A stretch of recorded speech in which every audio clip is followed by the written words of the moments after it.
Hello and welcome. I'm Susan Taylor Shire, and you are tuned into Soul Mastery, your soul mastery.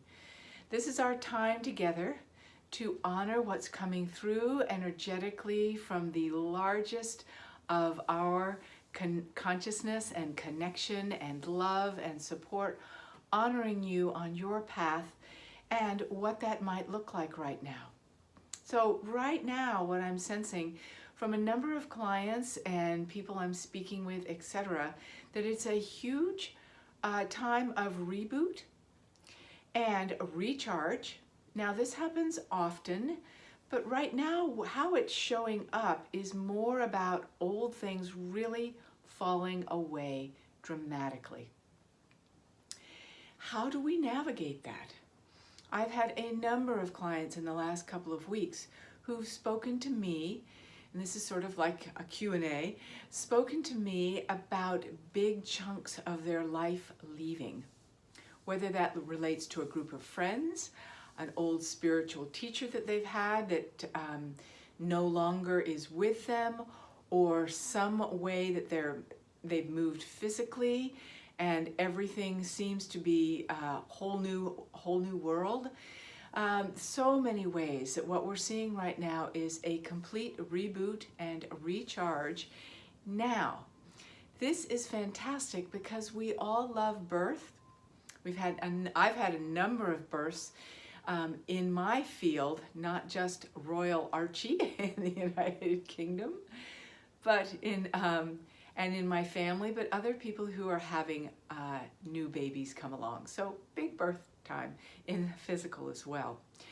But what's happening is what you're feeling often is a sense of grief and loss, contraction, the sense of confusion and lack of clarity about what's going on, and even a sense of dying, that something is dying, but you don't know exactly what.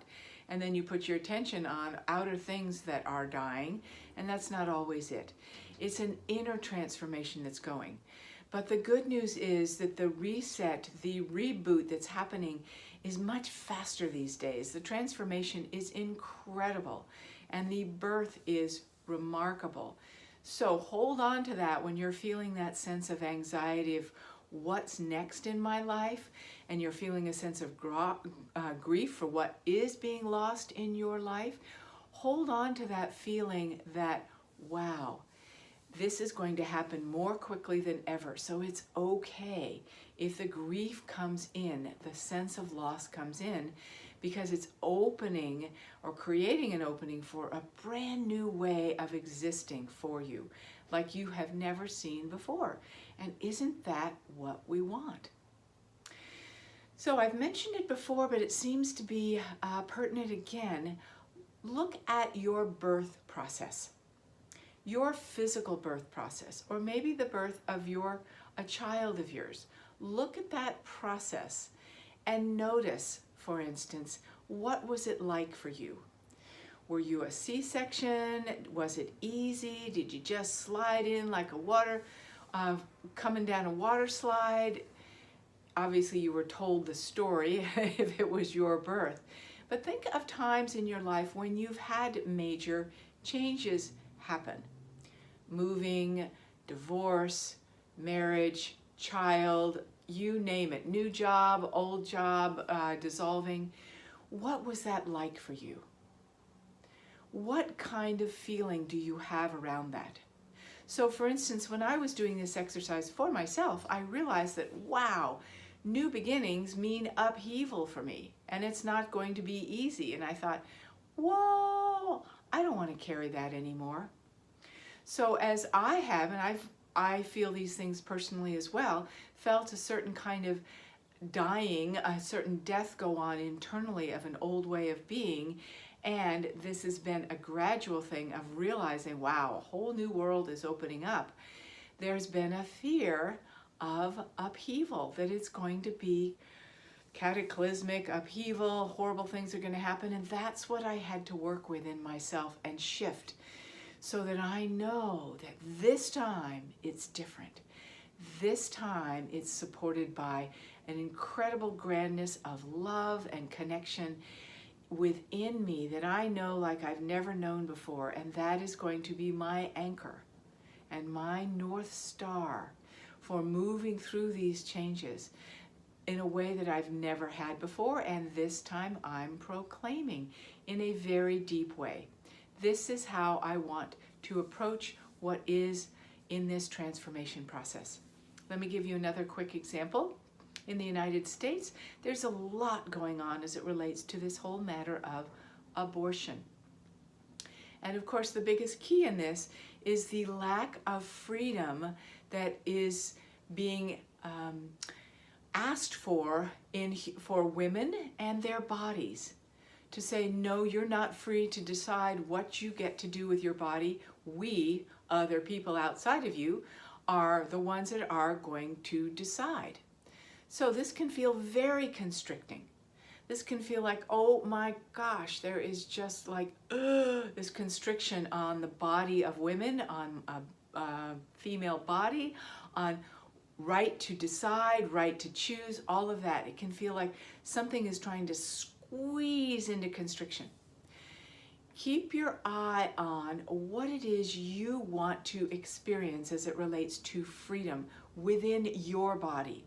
How can you change this whole paradigm in the world of wanting to constrict what happens in a female body, even if you're a man? Feel what that's like and see what you can do to say, no, I am free to be my authentic, sovereign self and make choices as to how I operate in this body, and I am going to do creative choices in this body. You can make a difference as it relates to these kinds of situations that are going on in the world. You can make a difference as it relates to the outcome. If enough of us, and it's not just about waving banners, say, I am not going to allow myself to feel that constriction. No one has a right to control my body, but it also means I have to make some change as it relates to how I am in command of my body in the way I eat, dress, think, you name it. I am in charge of that and my expression. Then you have more of a handle on what can emerge from this point forward in the reset of what wants to happen. Even though it feels like a huge constriction in this area, the reset of the freedom of choice and sovereignty as it relates to the divine feminine and what can be birthed through us now. So keep your eye on that soul perspective. What can be birthed through the divine feminine at this time, starting with me and what I have to bring forward. And then any constriction you're feeling about whole new worlds opening up, dissolves, and you are ready to take that water slide into the freedom of a whole new way of being. I am so with you in this momentum of newness of possibility.